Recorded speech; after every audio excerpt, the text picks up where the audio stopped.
5, 4, 3, 2, 1, 0.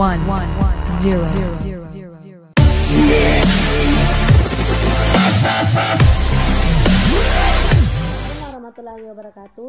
Perkenalkan, nama saya Syafrina dengan NIM J1A11856 dari Fakultas Kesehatan Masyarakat Peminatan K3 Angkatan 2018. Di sini saya akan membahas mengenai jurnal yang berjudul Penyuluhan Hygiene Sanitasi Makanan dan Minuman serta kualitas makanan yang dijajankan pedagang di lingkungan SD Negeri Kota Samarinda. Baik, langsung saja. Makanan merupakan kebutuhan mendasar bagi hidup manusia. Kasus keracunan makanan dan penyakit infeksi karena makanan cenderung meningkat.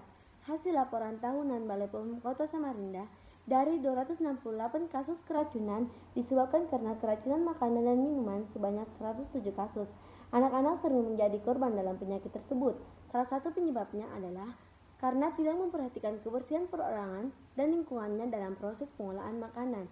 Sekitar 80% penyakit yang tertular melalui makanan disebabkan oleh bakteri patogen. Ada beberapa faktor yang mempengaruhi terjadinya keracunan makanan. Antara lain adalah hygiene perorangan yang buruk, cara penanganan makanan yang tidak sehat, dan perlengkapan pengolahan makanan yang tidak bersih. Salah satu penyebabnya adalah karena kurangnya pengetahuan dalam memperhatikan kesehatan diri dan lingkungannya dalam proses pengolahan makanan yang baik dan sehat. Para penjual makanan yang menjajankan makanan umumnya tidak memiliki latar belakang yang cukup, khususnya dalam hal hygiene dan sanitasi pengolahan makanan. Pengetahuan penjual makanan tentang hygiene dan sanitasi pengolahan makanan akan sangat mempengaruhi kualitas makanan yang disajikan kepada masyarakat konsumen.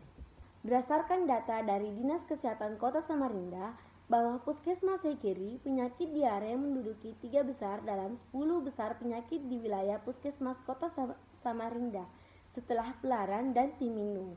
Tahun 2010, kasus diare sebanyak 1.200 dari 15.208.000 penderita diare seluruh Kota Samarinda. Tahun 2011 sebanyak 1.260 kasus dari 17.418.000.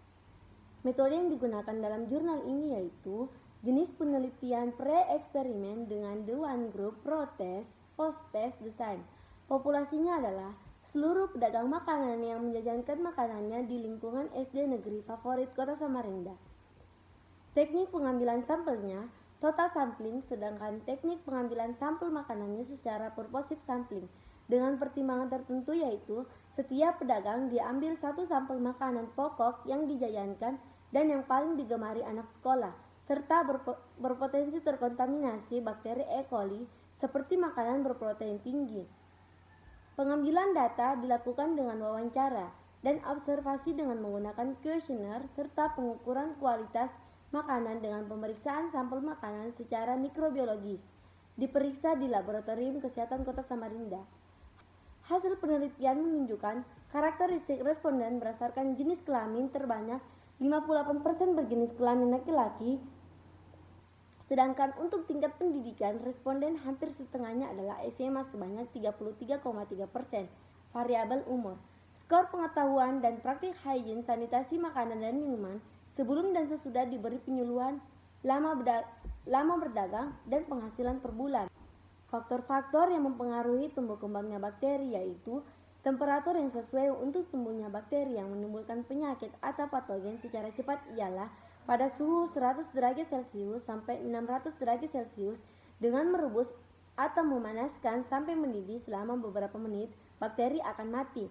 Tetapi untuk memusnahkan toksinnya yang tahan panas tinggi harus dipanaskan pada suhu 1200 derajat Celcius.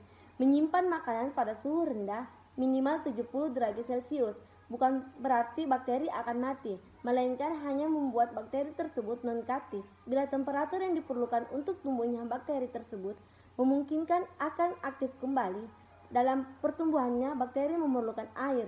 Oleh karena itu, bahan makanan yang mengandung cairan lebih cepat busuk dibandingkan dengan bahan makanan atau minuman kering.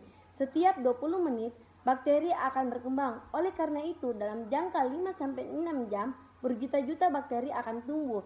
Berdasarkan faktor-faktor di atas, maka bila ingin menyimpan makanan harus menghindari situasi dan kondisi yang memungkinkan untuk berkembangnya bakteri secara baik.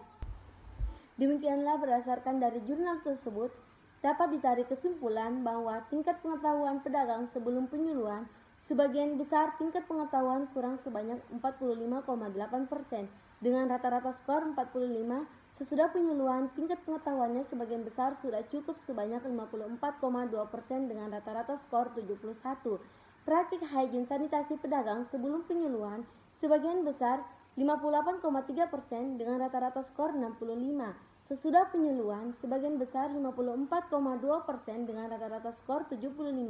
Fasilitas sanitasi di sekitar tempat berdagang makanan jajanan adalah sarana air bersih dari sumber PDAM sebanyak 79,2%, ada tempat sampah 66,7%, memenuhi syarat sebanyak 25%, ada saluran pembuangan air limbah 91,7%, memenuhi syarat sebanyak 59,9%, kualitas makanan secara mikrobiologis yang disajikan pedagang sebelum diberi penyuluhan tidak ada bakteri E. coli dan sesudah diberi penyuluhan ditemukan bakteri E. coli sebanyak 4,17%.